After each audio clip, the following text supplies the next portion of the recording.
Reporting from Dean E. Smith Center, I'm Chelsea Sipple, Tar Heel Illustrated staff. This is AJ, Tar Heel Illustrator publisher. And here's three things for Carolina's 105-60 win against Charleston Southern. Let's first talk about RJ Davis, his great performance. 20 points, 10 assists, 5 steals. And no turnovers. No turnovers. He became the first player in Carolina history to go 20 points, 10 assists, 5 steals, no turnovers in the same game. I asked him about that, and he seemed a little bit overwhelmed. He understands the history of this program, Chelsea. He knows what those guys whose jerseys are up there in the rafters behind me, what they've accomplished. He and Armando are very in tune with the history of this program. And I could see his brain sort of trying to figure out the best way to reply. And he said he's humbled by it. So many amazing players have done that. But he said it's a reflection of his focus and his hard work. And the focus on the court by him this year is unbelievable. I asked him if he's losing himself on the court more this year than any time in his career, and he said yes. I asked Hubert the same thing. Hubert agreed as well. And I think that's key because he spoke so much about losing himself in the game. Somebody actually asked him, did you know you had those stats? And he admitted he knew when he had 9 and he needed one more for double figures. And I think that was the 3 that Jalen Withers. They're breaking down the stands. It's not like we're under attack or anything here. And I think that was the bucket that gave him 10 assists. So he's on a roll, Chelsea. 8 straight games of 20 or more points. And it seems like each time he does it, there's a new layer of aura that grows around him. And I think tonight it was this game. He's now got 15 assists and no turnovers in the last 2 games. That includes Oklahoma. He said that it was a mission of his because he had 5 turnovers against Kentucky. He said, that's not who I am. So the last 2 games, he's gone 15-0. Assist turnovers. He said, that is who I am moving forward. And he also said this team is in great shape moving forward. They're ready for ACC. And I think that they know that they've got a dog in the backcourt like him who can score at will. He has a beautiful score. He connects with his teammates, so he's a guy who's scoring and isn't selfish while scoring. And he'll do other things too. He'll defend. He'll do all that stuff. So I think his play tonight sort of exemplifies where this team is heading into ACC play. They know who their guy is, but they know that he's one of them as well. I don't think that they really had that the last few years going into ACC play. They've got a player of the year type dude who's having a player of the year type year right now, and it's not Armando. And Armando's cool with it because Armando wants to win. Armando told us in early November, that this was RJ's team then anyway. And now we've seen the season play out for about 7 weeks, and we're seeing that come true. RJ is an amazing player, having an amazing senior season, and it's going to continue in ACC play. It's going to be very interesting to see where he is at the end of the year with ACC Player of the Year stuff, because right now in the preseason, he would get that honor. Oh, absolutely. And I think as great as a game he had, so did the bench. And, I think he was really too articulate, and we see it in the statistics with those 10 assists. He got other people scoring around him. So let's talk about, that bench performance. 43 points from the bench, and it wasn't just because of mop-up duty. They were scoring all along. At one point long before, there was early in the second half, I think it was 16-2, the bench. Jalen Washington had 12 points in the first half. He ends up with a career high 17.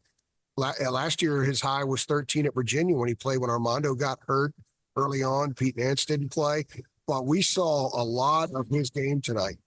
He's a guy that could pop out very comfortably, catch and shoot from the perimeter. We saw him around the rim and scoring around the rim. He played through contact a couple of times when he scored.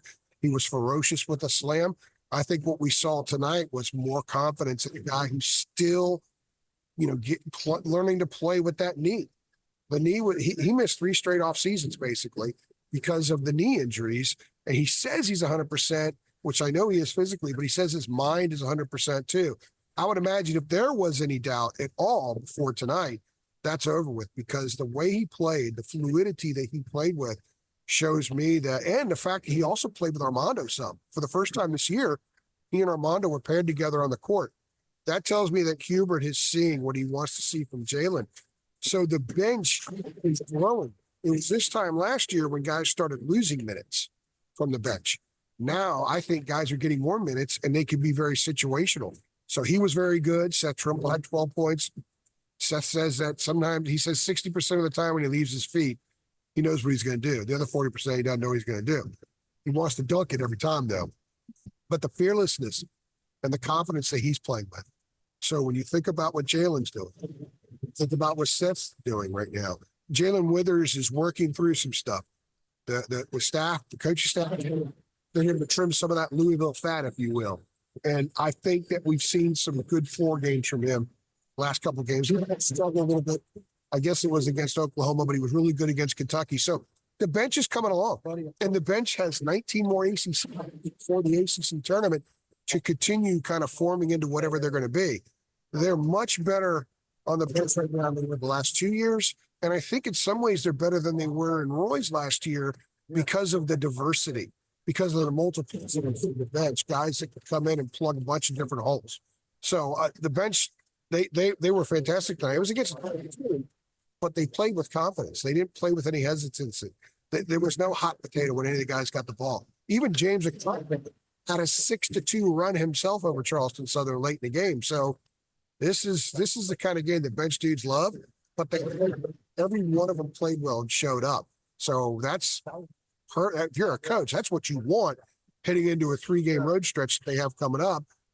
First game, a very, very difficult one at Pitt. Then they got Clemson and NC State. It's a quad 1 game. So I think when you get your bench to play like they did tonight, play with confidence and play with a lot of skill, that's the best case scenario heading into ACC play. And they got that tonight. Absolutely. And, as great of a win this is to build momentum. What does this mean for ACC play, as they play Pittsburgh next week? Well, I asked the guys, and I asked Hubert, where are they? What are some of the things you do well? And Hubert went on to list a bunch of stuff. And one of the things is that bench. And they've had different guys step up. Seth Trimble has been the constant.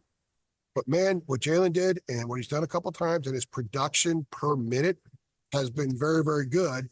And I think he's going to get some more minutes. Him paired with Armando is a really important development tonight because that means we're going to see a little bit more of that. It's also Hubert looking at the ACC and looking at teams like Pitt where they play a lot of bigs, looking at Clemson where they play PJ Hall and Ian Shefflin together a lot.